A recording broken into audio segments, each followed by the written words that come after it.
उपकारी पूज्य वरों के चरण कमल में कोटिशा वंदन।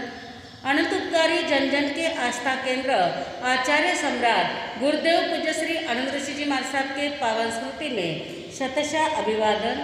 वर्तमान आचार्य डॉक्टर शिवमुनि जी महाराज साहब, युवाचार्य पूज्य महेंद्र ऋषि जी महाराज साहब, प्रवर्तक पूज्य श्री कुंदन ऋषि जी महाराज साहब के चरण कमल में कोटिशा वंदन। तपस्वी रत्न पूज्य किशन मुनि जी महाराज साहब, श्रुत स्थविरा प्रखर व्याख्याता गुरुनी मैया डॉक्टर पूज्य धर्मशिला जी महासती जी के पावन स्मृति में शतशः अभिवादन। उपस्थित धर्मप्रेमी भाइयों, करुणामूर्ति माताओं तथा बहनों, कोई अंधा व्यक्ति कुएं में गिर जाता है तो लोग उसके प्रति सहानुभूति प्रकट करते हैं। यदि कोई अंधा व्यक्ति कुएं में गिर गया तो लोग उसके प्रति सहानुभूति प्रकट करते हैं। अरे रे कैसे गिरा, कोई देखते लोग जो जिसको नज़र है, जिसको आंखें हैं, वो फटाफट जिसको तैरते आता है कुएं में गिर करके उस अंध व्यक्ति को निकालने की कोशिश करते हैं, उस अंध व्यक्ति को बचाने की कोशिश करते हैं। परंतु कोई देखता मनुष्य जिसे नज़र है, आंखें है, वह व्यक्ति यदि कुएं में गिर जाए तो लोग क्या कहेंगे? दिशुनी की तो मोटो कुआं था ना, इतना बड़ा कुआं भी नजर नहीं आया। किसी के मन में ऐसी सहानुभूति प्रकट नहीं होगी, ऐसा कोई भाव प्रकट नहीं होगा कि इसको जल्दी निकालेंगे, ऐसा भी कोई भाव प्रकट नहीं होगा। देखते हुए भी नहीं देखते चलते गए, अंधे की तरह चल रहा है, ऐसा कह करके उसका उपहास करेंगे, उसको उसका अपमान भी कर देंगे। और ठीक है, कोई सगा संबंधी होगा तो जाके उसको निकाल भी लेगा। परंतु आपकी दुर्दशा क्या चल रही है? देखते हुए भी पाप के कुएं में पड़ रहे कि नहीं पड़ रहे हैं? समझता है सब कुछ, ये करने से पाप लगेगा, परंतु कर्तव्य वळत नहीं। समझता सब कुछ है लेकिन कुछ करने की तैयारी ही नहीं रहती है। हमारे मार्गानुसारी का चौथा बोल चल रहा है, पाप भीरुता। पाप से डरो, भीरुता यानी डरते रहो। पाप से डरेंगे नहीं तो अंधा जैसे कुएं में गिर जाता है, उसी प्रकार पापांध लोग, पाप में अंधे बने हुए लोग इस गर्त में, कुएं में, नरक रूपी कुएं में या तिर्यंच रूपी कुएं में पड़ते ही जाएंगे, गिरते ही जाएंगे। और फिर उसको उबारने के लिए, उसको निकालने के लिए, उसको तैराने के लिए कोई तीर्थंकर परमात्मा भी सहायता नहीं कर सकेगा। कर सकेगा क्या? यदि तीर्थंकर परमात्मा विराजमान हो लेकिन सामने वाला व्यक्ति तीर्थंकर के सामने भी पाप ही करता हो तो क्या तीर्थंकर परमात्मा पापी व्यक्ति को भी तिरा देंगे क्या? नहीं तिरा पाएंगे, क्योंकि हर एक के कर्म, अपने आप के कर्म अपने आप को ही भुगतना पड़ता है।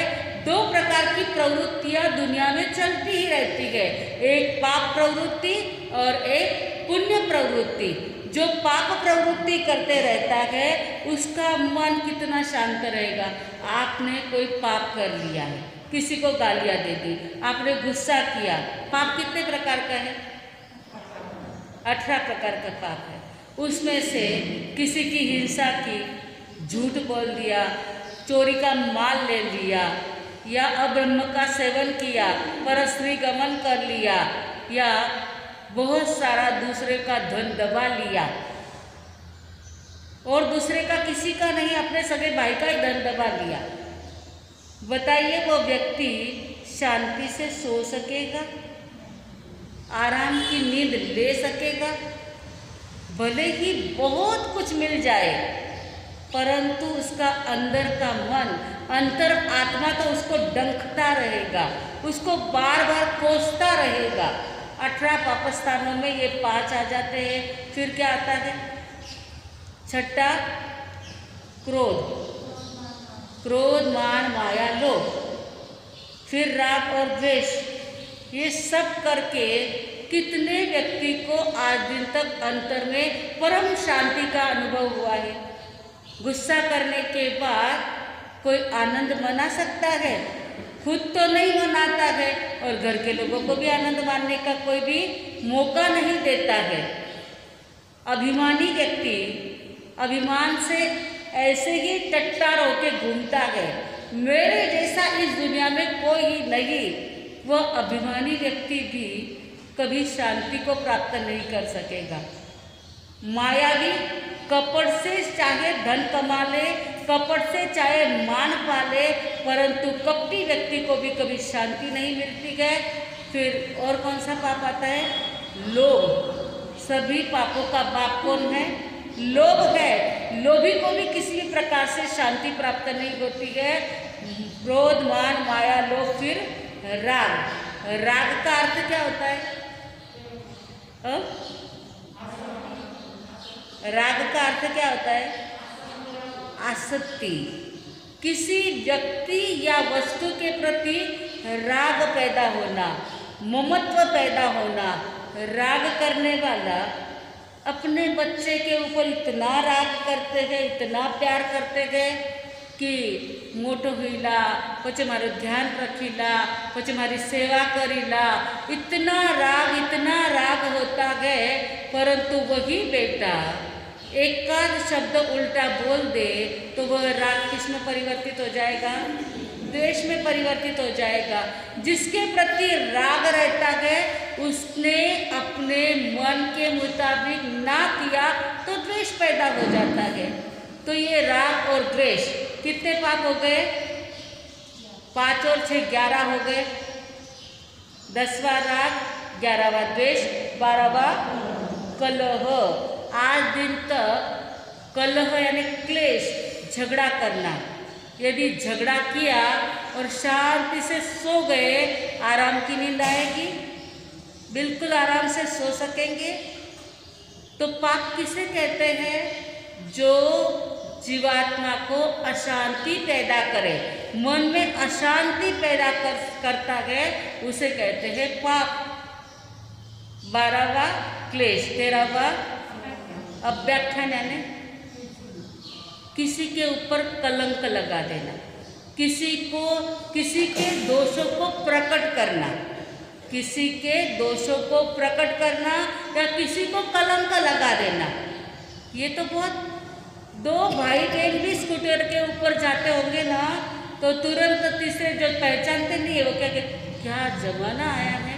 देखो आज की लड़कियां किसी के भी साथ में घूम रही है। अभी आपको पता भी नहीं रहता होगा ये भाई बहन है तो क्या है, बस किसी के भी ऊपर कलंक लगा देना, किसी को भी किसी भी प्रकार का दोषारोपण कर देना, ये अव्याख्यान है। और सामने वाले व्यक्ति को पता चल जाए कि इसने मेरे ऊपर ऐसा दोषारोपण किया है तो झगड़ा होगा या शांति होगी? झगड़ा ही होगा। तो किसी के ऊपर दोषारोपण करना ये अव्याख्यान है, किसी पे कलंक लगाना। फिर पैशून्य यानी चुगली करना, इसकी उसको, उसकी उसको लगाते रहना। सामायिक में बैठे बैठे चुगली आप कर दे क्या? कोई नहीं करते ना, करते ही नहीं है, ऐसी कोई चुगली करता नहीं है। परंतु कभी कभी हो जाता है, 2 व्यक्ति बड़े प्यार से रहते हो और एक तीसरे के पेट में यदि दर्द होता हो, मैंने कहा ना पेट 2 प्रकार से दुखता है। उस दिन उस लड़कियों ने ड्रामा किया कि पेट दुखे, तो मैंने कहा पेट तो 2 प्रकार से दुखता है। एक तो खाने की गड़बड़ी हो जाए तो पेट दुखता है, और 2 व्यक्ति का प्यार हो ना, उसको तोड़ाने के लिए जब वो देखते हैं तो पेट दुखता है। फिर तोड़ाने के लिए क्या करते हैं? कुछ तो भी चुगली कर देते हैं।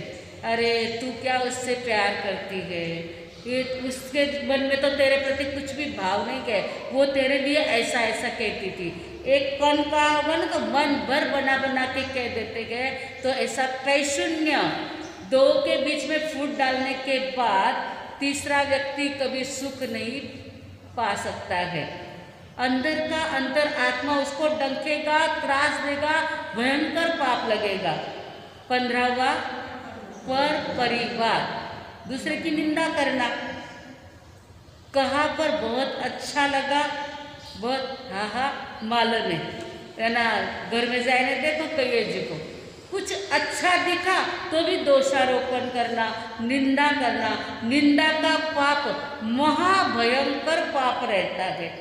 तो अच्छी बुरी किसी भी प्रकार की बातें करने को तो मुंह में से शब्द निकालते पहले 100 बार सोचना, 1 बार बोलना। इसीलिए तो मुंह की 2 कपाट के बीच में ये जीभ रखी गई है। होठ के 2 दरवाजे के बीच में ये जीभ है। जरूरत हो तो बोलो, नहीं तो मत बोलो। बाकी किसी की निंदा नहीं करना। यहाँ आए हुए स्थानक में आने वाले लोग कभी किसी की निंदा नहीं करते गए, प्रशंसा ही करते गए, गुणगान ही करते गए। पर परिवार, फिर रति अरति, कुछ अच्छा लगता है और वो वस्तु के प्रति ममत्व पैदा हो जाता है। जो अच्छा है वो मुझे चाहिए, जो अच्छा नहीं है वो मेरे सामने भी नहीं चाहिए। फिर वो व्यक्ति हो या वस्तु हो, कोई प्रिय है तो वो ना मिले तो भी दुख, और कोई अप्रिय है वो मिल गया तो भी दुख। तो ये रति और अरति का पाप लगता ही रहता है। फिर क्या आता है? माया वृषावाद। माया ने कपट सहित झूठ बोलना। झूठ बोलना ये एक पाप है, और कपट सहित झूठ बोलना ये और पाप के ऊपर और एक पाप, यानी 2 पापों का नाम मिल करके ये पाप बना है। तो कपट सहित झूठ बोलना, कपट यानी माया और झूठ, ये दोनों मिला करके एक पाप बन गया, और वो पाप महाभयंकर होता है। पता भी नहीं चलता है कि सामने वाला व्यक्ति इतना मीठा मीठा बोलते हैं, ऐसा लगता है अपने कितने हितेच्छु गए, परंतु ऐसा पाप कर लेते हैं कि ऐसे हितेच्छु भी कभी कभी हमारा पूरा घात कर देते हैं, या हमारे पूरे जिंदगी को किरकिरा कर देते हैं। और अंतिम कौन सा है? मिथ्या दर्शन शल्य। ये शल्य, ये कांटा, तो शायद ही कोई व्यक्ति यहाँ होगा कि जिसको ये कांटा ना चुभा हो और वो कांटा उसके अंदर ना हो। सुदेव, सुगुरु और सुधर्म की मान्यता करते हैं, उनको ये मिथ्या दर्शन शल्य चूकता नहीं है। लेकिन कुदेव, कुगुरु और कुधर्म की जो मान्यता करते हैं, उनको ये मिथ्या दर्शन शल्य का पाप लगता ही लगता है। कितना जन ने सोगन में देवी देवता की पूजा नहीं करनी? हाथ ऊपर कर दो। कितना जन ने सोगन में कुदेव, कुगुरु, कुधर्म की पूजा नहीं करनी है, मानना ही नहीं है। कुदेव, हमारे देव कौन है? ये बात मैंने बहुत बार कह दी है, और इसलिए बार बार कहती हूँ। अच्छी बात बार बार कहने से एक बार तो कभी दिमाग में आएगा कि अरिहंत यही हमारे देव है, जो राग और द्वेष से रहित है। सुदेव वो हमारे अरिहंत और सिद्ध है। देव के बाद गुरु। आपके गुरु कौन? गुरु कौन आपके? गुरु निग्रंथ। कोई व्यक्ति का नाम भी जरूरत नहीं है, जो अहिंसा, सत्य, चौर्य, ब्रह्मचर्य और अपरिग्रह, इन 5 महाव्रतों का पालन करते हैं। 5 महाव्रत का पालन करते करते भी अपने स्वार्थ के वश होकर के बहुत बार महात्मा लोग भी झूठ बोल देते हैं। हम ही गुरु हैं, दूसरे गुरु हो ही नहीं सकते हैं। तो इस प्रकार से झूठ का पाप जो लगाते हैं, वो गुरु कभी भी हो नहीं सकते हैं। तो सुदेव, सुगुरु और सुधर्म, कौन सा धर्म? सुधर्म कौन सा है? केवली भगवान ने जो धर्म कहा है वो ही हमारा धर्म है। इन 18 पापों में से कौन से पापों से आप डरते हो? कौन से पाप से डरते हो बताइए? हिंसा से डरते हो? झूठ से डरते हो? 1 घंटा भी झूठ बोले बिना नहीं चलता है। चलता है सभी को झूठ बोले बिना? मोबाइल में कितना कितना झूठ बोलते हैं सब जन, बोलते हैं कि नहीं? दुकान में, व्यापार में, सब जगह पर पिठात मिठा इतकं जर खोटं असलं ना तर ते थोडंफार तरी चालतं, पण मिठा एवढं पिठा एवढं खोटं आणि मिठा एवढं सत्य असलं तर काय होईल सांगा? और क्या चल रहा है अभी? यहाँ के लोग शायद कुछ समझ गए होंगे। जानबूझकर पाप के कुएं में अंध बन करके, पापांध बन करके नहीं पड़ना गए। पाप का उदय जब होता है तो व्यक्ति को कितना दुख आकर के पड़ता है, उस समय उसे याद आता है। एक निर्धन परिवार था और उस निर्धन परिवार में एक के बाद एक लड़कियां। एक तो पहले खाने के घर में वांधे पड़ रहे हैं, खाने का बिल्कुल भी मिल नहीं रहा है। दोनों पति पत्नी, एक लड़की हुई, दूसरी लड़की हुई, अब तो लड़का होगा, सोचते सोचते 7 लड़कियां हो गई। वो पिता बेचारा चिंता में इतना परेशान हो गया। फिर गर्भवती रही तो उसने पत्नी को यानी मन में ऐसा सोच लिया, यदि अब 8वीं लड़की होगी तो मैं घर छोड़ करके चला जाऊंगा। और वैसा ही हुआ, वो 8वीं भी लड़की हो गई और वह व्यक्ति घर छोड़ के चला गया। अब माता ने क्या समझा, ये लड़की ही अभागी है, ये लड़की के भाग्य ऐसे है कि इसके जन्मते ही इसका पिता घर छोड़ करके चला गया। माता जन्म तो दे देती है, परंतु दिमाग में ऐसी कोई बात आ जाती है ना, तो फिर बच्चों को भी पटकते हुए देर नहीं लगती है माताओं को। कितने ही लोगों को आपने देखा होगा कि लड़कियों को अनाथ आश्रम में छोड़ देते हैं।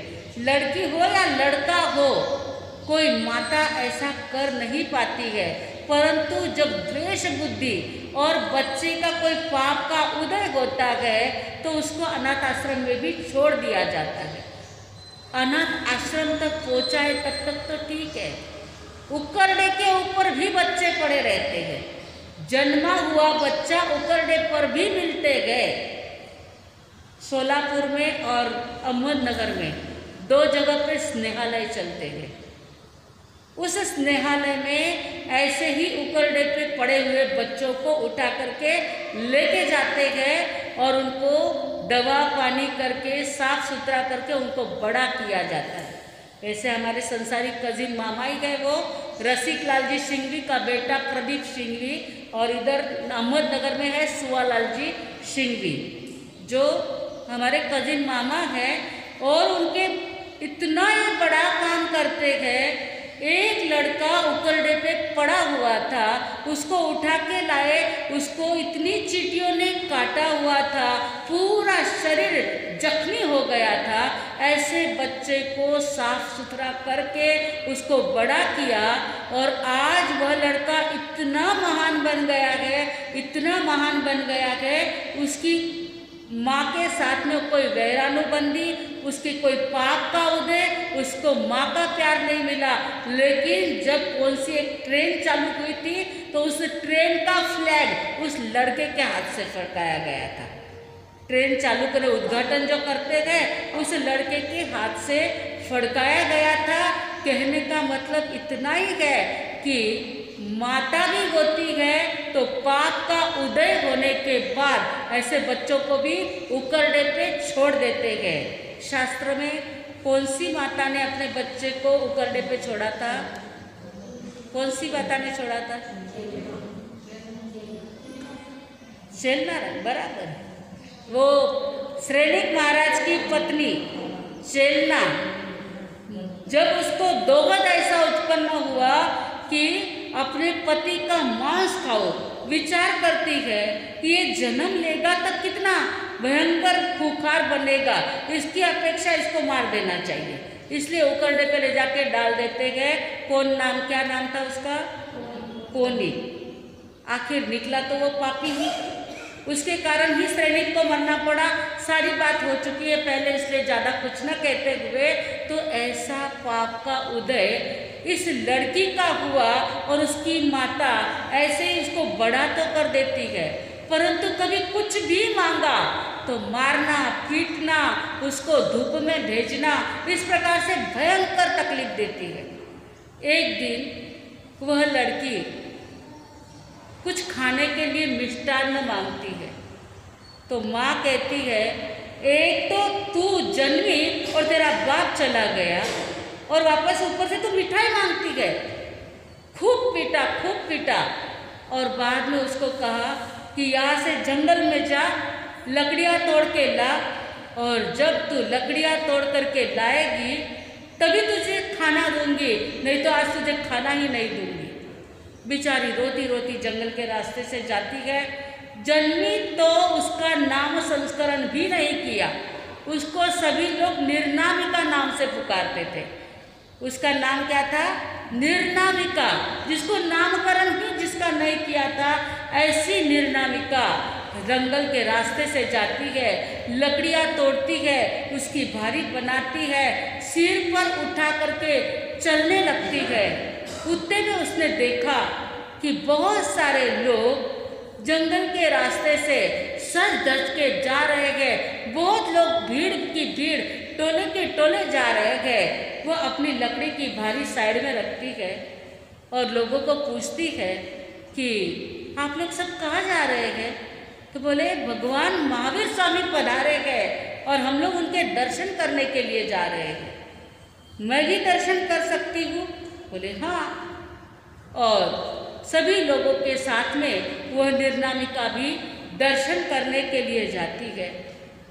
सारा प्रवचन आदि कार्यक्रम हो जाता है, तब निर्नामिका भगवान के सामने बैठती है और भगवान को कहती है, हे प्रभु, मेरे जैसा दुखी इस दुनिया में कोई है? जितना दुख मुझे भोगना पड़ रहा है उतना दुख अन्य किसी को भोगना पड़ता है क्या? भगवान ने कहा, बेटा तुझे क्या दुख है? वो सारा अपना वृत्तांत कहती है कि 7 बहनें हैं, मेरा 8वीं का जन्म हुआ, मेरा पिता छोड़ करके चला गया, मेरी माता मुझे बहुत परेशान करती है, आज भी मैं लकड़ियाँ तोड़ने के लिए आई थी, परंतु ये सब लोग दर्शन के लिए आए तो मैं आई हूँ। इस प्रकार से सारा वृत्तांत कहती है। तब भगवान कहते हैं, इससे अनंत गुना दुख इस दुनिया में भरा पड़ा है। 4 गति के दुखों का वर्णन भगवान करते हैं। पहली गति नरक गति। नरक गति में ऐसा दुख है, यदि वहाँ कोई लोहे का पर्वत हो तो वहाँ की गर्मी इतनी गर्मी है वहाँ कि लोहे का पर्वत भी पिघल करके उसका पानी निकल जाए, इतनी भयानक गर्मी नरक में है। तो वे नरक के जीव उस दुख को तो सहन करते ही गए ना। नरक में इतनी ठंडी है कि लोहे के पर्वत का चूरा चूरा होकर के रेत बन जाती है, वाळु रेती बन जाती है। इतनी भयानक ठंडी नरक में है।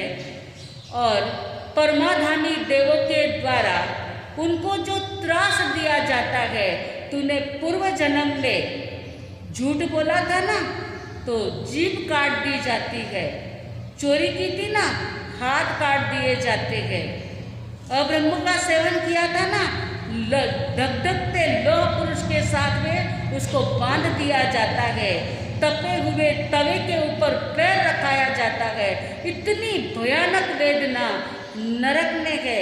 ऐसी वेदना तो तुझे नहीं है ना? वह निर्नामिका कहती है, नहीं, ऐसी वेदना तो नहीं है। तो ऐसी वेदना तेरे जीवात्मा ने अनंती बार भोगी है। दूसरी वेदना तिर्यंच की, वो तो तू आपके सामने देखती है।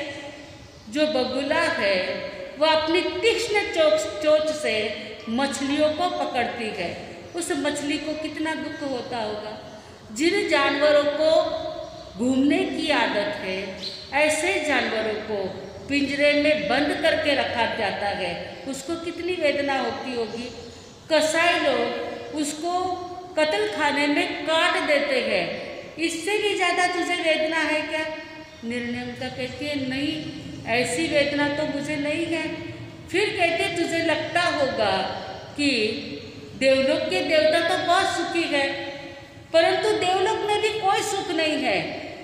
वहाँ पर भी जैसे कर्म वैसा जन्म, जो पाप किया जाता है वहाँ तो भोगना ही पड़ता है। देवलोक के देवता भले ही देव रूप में जन्म लेते हैं, लेकिन बड़े देवताओं की रिद्धि संपत्ति देख करके छोटे देवता जलते रहते हैं। छोटे देवता के मन में उद्वेग होता रहता है और बड़े देवता छोटे देवताओं को कभी वाहन बनने लगाते हैं। वैक्रिय शरीर होता है और वैक्रिय शरीर के द्वारा कभी वे हाथी बन जाते हैं, कभी घोड़ा बन जाते हैं, बनना ही पड़ता है। नहीं बने तो बड़े देवता परेशान करते रहते हैं। इस प्रकार से देवलोक में भी सुख नहीं है। वहाँ जब किल्बिशी देव में पैदा होना पड़ता है तो वे किल्बिशी देव तो उनको जैसे राजा के राजमहल में भंगी को भी काम करना पड़ता है। भले महल तो राजमहल हो, लेकिन काम कौन सा? भंगी का काम करना पड़ता है। तो देवलोक के देवता में भी ऐसे भी काम करने वाले हैं जिसको भंगी के जैसा काम करना पड़ता है। ऐसे देवलोक में भी सुख नहीं है। और मनुष्य के दुख का तो कहना क्या। कोई गूंगा है, कोई बोल नहीं सकता है, कोई सुन नहीं सकता है, कोई अंधा है, कोई लंगड़ा है, ये भी तू आंखों से देख रही है। इसकी अपेक्षा तो तुझे दुख ज़्यादा नहीं है ना। ये सारा चारों गति का वृत्तांत भगवान उसको सुनाते हैं।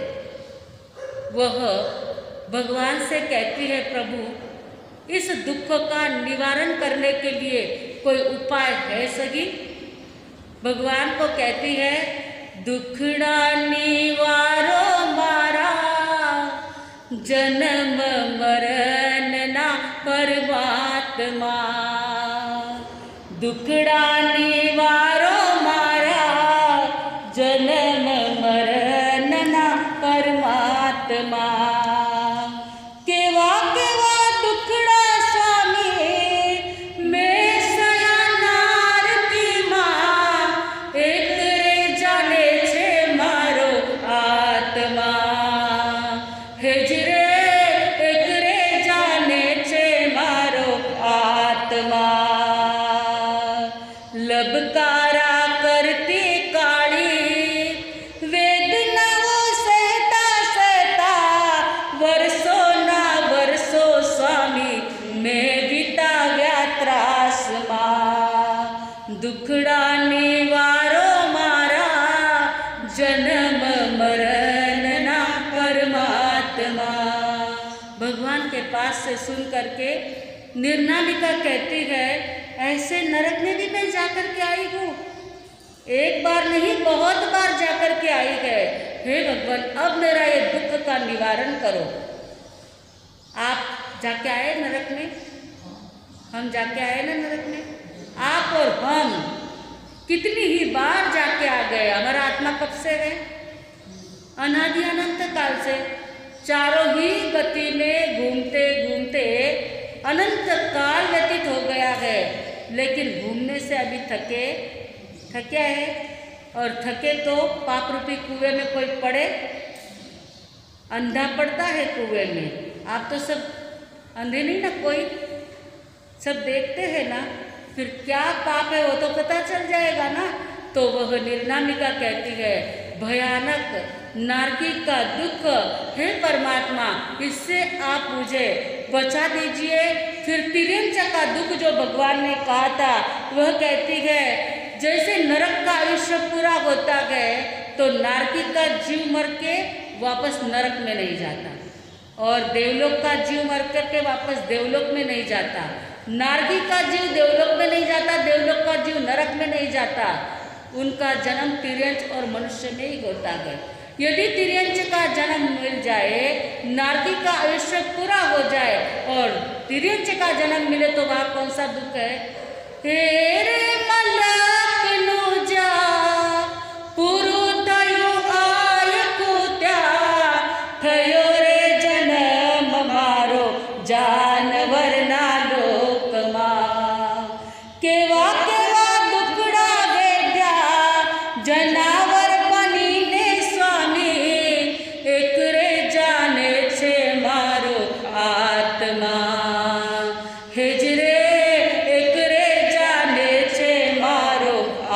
परमात्मा।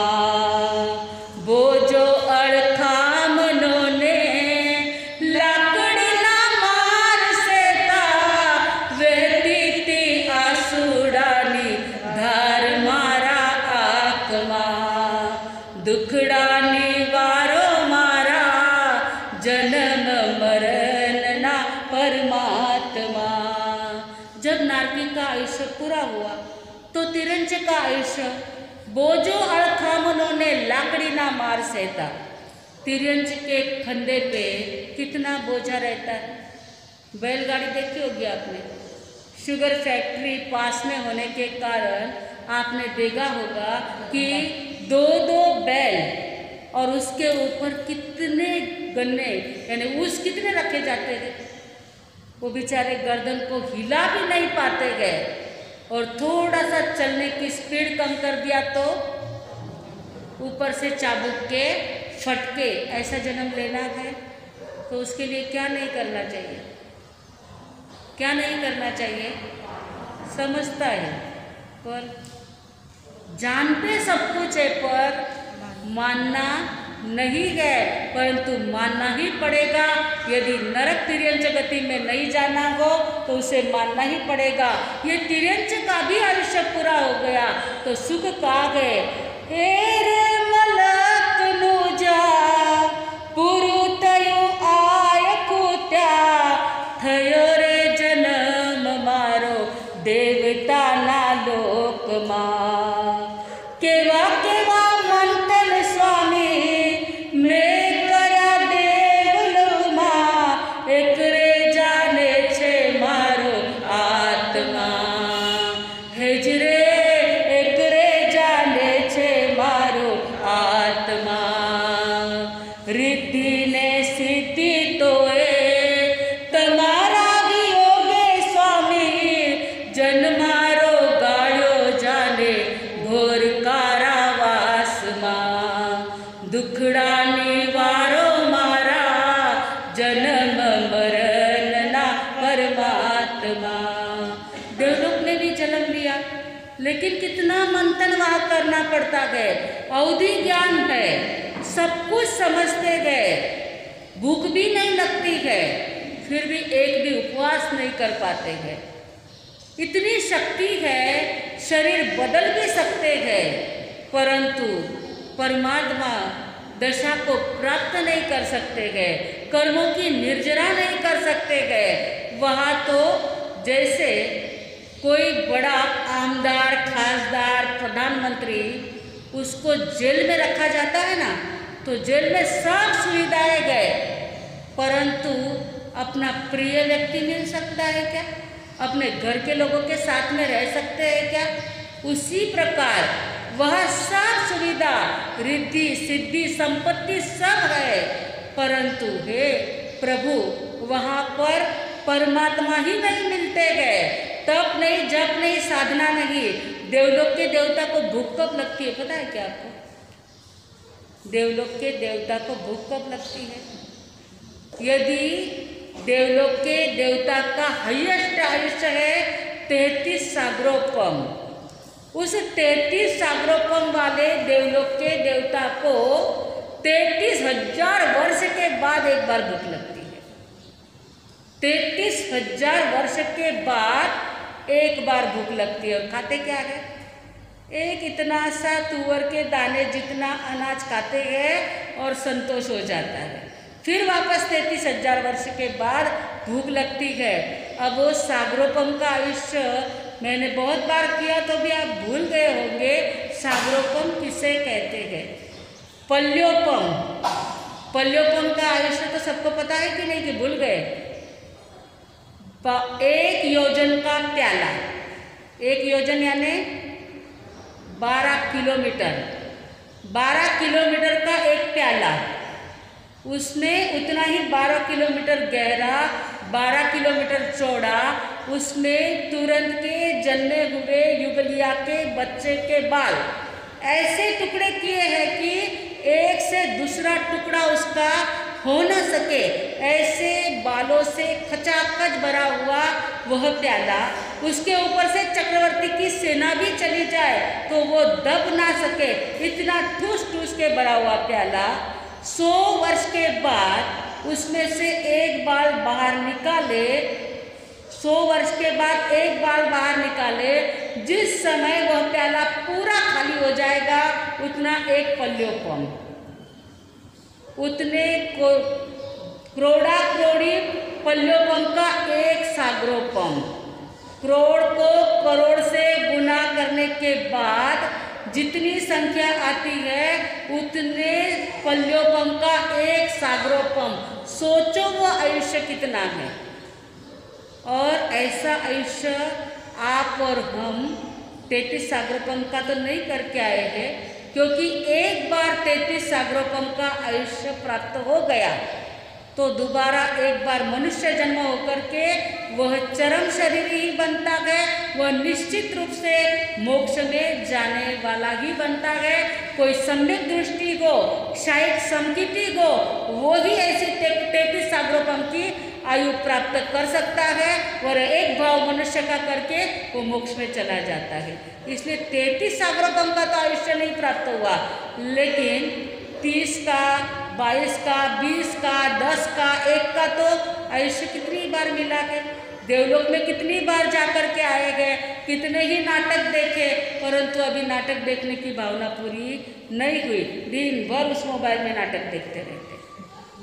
विचार करो कितना हमारा सुंदर जन्म मनुष्य मिला है, ऐसे ही बिताते गए तो वह जीवात्मा कहता है ऐसा देवलोक का आयुष्य पूरा हो गया, फिर लगा था अब मनुष्य के जन्म में तो भी कुछ अच्छा रहेगा। तब एरे मलक नुजा पुरु थयो आय खुत्या थयो रे जन्म मारो मानवी ना लोक मां। केवा केवा नाटक स्वामी में कर्या ए जन्म मां, एक रे जाले छे मारो आत्मा। हेजरे एक रे जाले छे मारो आत्मा। मनडानी माया काजे करवा पड़े छे स्वामी, डगले ने पगले नवला रूप आ संसार मां। दुखड़ा निवारो मारा जन्म मरण ना परमात्मा।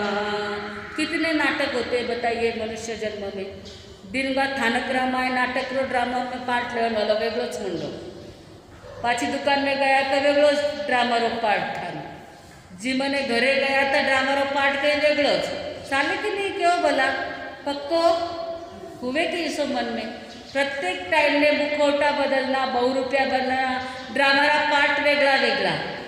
कोई व्यापारी रा साथे कोई लेनदार आया है पूरा साथे बोलन रो गुंडो एकदम वेगळो, किने पैसा किराकोनु पैसा लेवना है पूरा टाइम बोलन रो तोरोच वेगळो। कितना नाटक चाले। डगले ना पगले नवला रूप आ संसार में।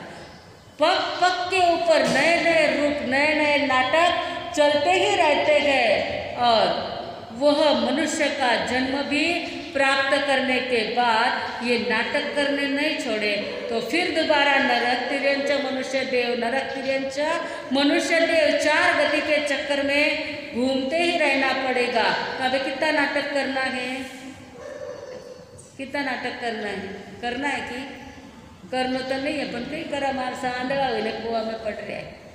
मैंने स्टार्टिंग नहीं कहा था अंध व्यक्ति कुएं में पड़े तो उसको सहानुभूति से निकाला जाता है।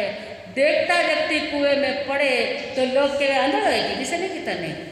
देखते हुए भी पाप के कुएं में पड़ते जाएंगे तो कोई फायदा नहीं है। वह निर्नामिका कहती है कि हे परमात्मा, तेरे मलक नुजा पुरु थयो आय खुत्या, तेरा वो मुझने स्वामी त्या तमारा लोक मां।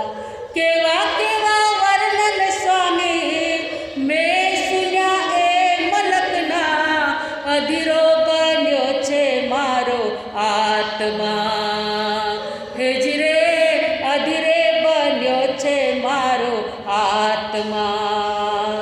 जन्म जरा मृत्यु केरा दुखड़ाने बदले स्वामी रहवानु त्या तो सुखना शाश्वता से वासमा हे चारी गति ना फेरा हवे नदी परवा मारे करगो छे कायमनो वसवाट पंचम लोकમાં दुखड़ा निवारो मारा जन्म मरण ना परमात्मा।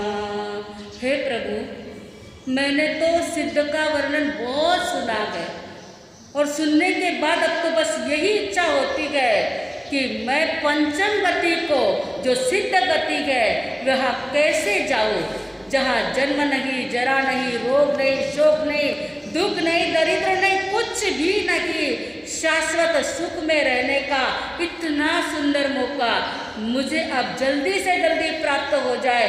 प्रभु, उसके लिए क्या करना पड़ेगा? निर्नामिका भगवान से पूछ रही है कि प्रभु, मुझे उसके लिए क्या करना पड़ेगा? भगवान ने कहा, दूसरा उसके लिए कोई उपाय नहीं है, दुख से डरते रहो। क्या कहा? दुख से, पाप से डरते, सॉरी दुख से नहीं, पाप से डरते रहना। बस इतना ही काम करोगी तो जल्दी से जल्दी मोक्ष की सीढ़ियाँ आप चढ़ जाओगे। पाप करेंगे तो ऊंडे खड्डे के अंदर उतरते जाएंगे और पुण्य करोगे तो स्वर्ग की सीढ़ियाँ चढ़ते जाओगे और चढ़ते चढ़ते एक दिन मोक्ष महल तक भी पहुँच सकोगे। भगवान के पास से निर्नामिका ने सुना और निर्नामिका ने अपना आत्म कल्याण करना सोचा और भगवान के चरणों में समर्पित हो गई। जीवात्मा, आठवीं लड़की जो घर में इतना दुख पा रही थी, और आठवीं लड़की में दुख गर्भित भी क्यों न हो, लेकिन उसे वैराग्य प्राप्त हुआ। आज दुनिया में लोग कितने दुखी हैं, लेकिन फिर भी कोई त्याग की भावना मन में पैदा नहीं होती है। और दुनिया में कितने ही सुखी लोग हैं, वो एक चुटकी के बराबर संसार को छोड़ करके निकल जाते हैं, क्योंकि पता है ये सारे नाटक करते करते चार गति में घूमते घूमते अभी तक पंचम आरा प्राप्त करने की, पंचम गति प्राप्त करने की भावना जगी ही नहीं है। अगला कुछ विचार ही नहीं आता है, आगे हमें कहाँ जाना है, कैसे जीवन बिताना है। यदि हम रोज मृत्यु को याद रखेंगे, आज का दिन मेरा अंतिम दिन है, इतना भी कर लिया ना तो कोई पाप नहीं होगा। आज का दिन मेरा अंतिम दिन है, एक जगह पे बड़े अक्षर से, सुवर्ण अक्षर से लिख करके रखो, आज का दिन मेरा अंतिम दिन है। बताइए कोई पाप होगा? आज का दिन मेरा अंतिम दिन है और ऐसे समय में पता चल गया आज का दिन मेरा अंतिम दिन है, क्या करोगे बताइए? नई दुकान लगाओगे? जो माल सस्ते में लिया है ज़्यादा भाव से बेचोगे?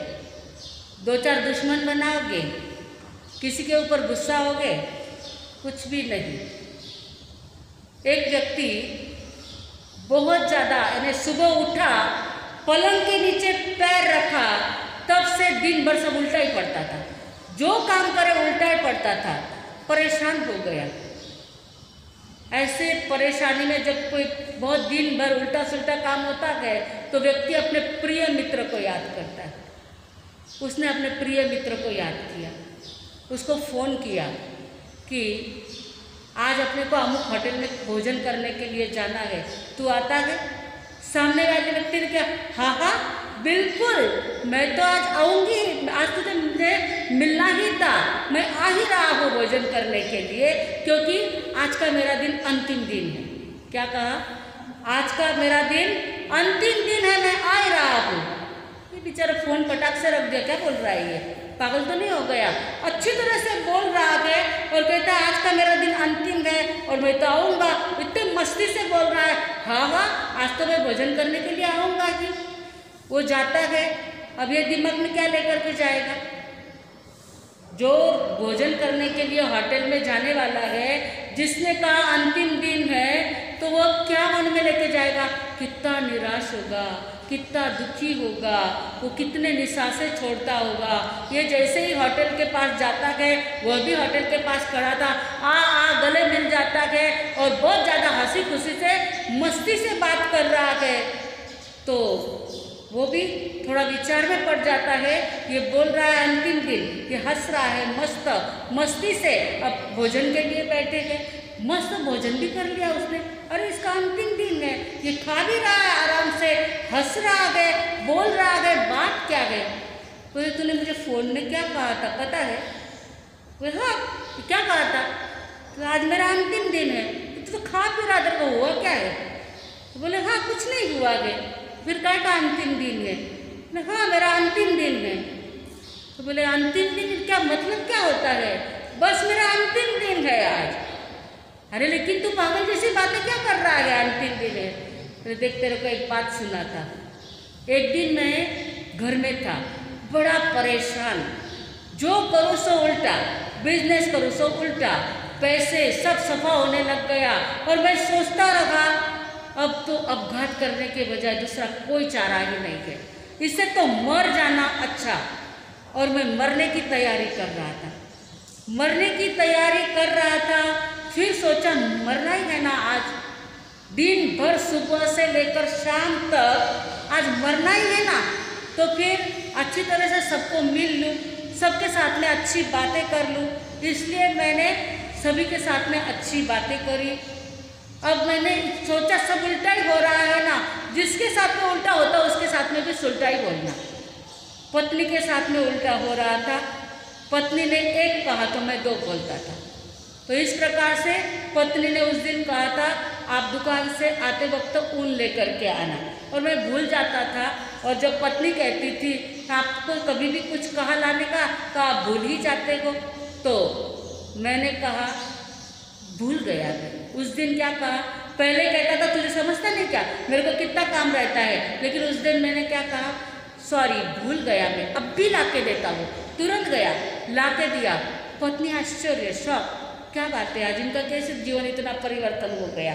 फिर ऐसी प्रकार से दिन में इतने काम जो थे, मित्र जो मेरा दुश्मन था उसको मिलने के लिए गया, वो देखते रह गया ये कैसे मेरे घर पे आ गया। वो जब भी मिलता था मैं उससे बहस करता था, उसकी बात को काटता था। उस दिन उसने कहा कि बारिश आ रही है, मैंने कहा हाँ बारिश आ रही है। उसने कहा कैसे आज तो उल्टा बोल गया, जब मैं कहता था बारिश आ रही तो तू कुछ बहाना बना के दूसरा ही कहता था, मेरी बात को हमेशा काटता ही था, आज सीधा कैसे बन गया। मैंने कहा आज मेरे को मरना है। और वो मित्र मेरे साथ में इतनी उसकी दोस्ती हो गई, जैसा ही मैं सब बराबरी से अच्छा करने लगा, सब मेरे दोस्त बन गए। दुकान में ग्राहक आया, उनके साथ में भी मैं कड़वा बोलता था, उनके साथ में मीठा बोला। ग्राहक लोग भी बोलने लगे सेठ जी आज कैसे इतने अच्छे बन गए हैं। उस दिन मैंने देखा सभी लोगों का मेरे साथ में जो बर्ताव था इतना अच्छा रखा कि मुझे रात को मैं भूल ही गया कि मुझे मरना है। और मैंने आत्महत्या नहीं की, और मैंने वैसा ही जीवन बना लिया। आज का दिन मेरा अंतिम दिन है, यह मैं सोचता रहा। आज दिन तक मेरे से किसी भी प्रकार का कोई पाप नहीं हुआ, ना मैं किसी पे गुस्सा हुआ, ना किसी से द्वेष किया, ना मैंने ग्राहकों को लूटा। आज का दिन मेरा अंतिम दिन है, मेरे से कोई पाप नहीं हुआ। पाप भीरुता, यह हमें मार्गानुसारी का चौथा गुण यही बताया है। पाप से डरते रहो तो हमारी गति सुधर जाएगी, मोक्ष मार्ग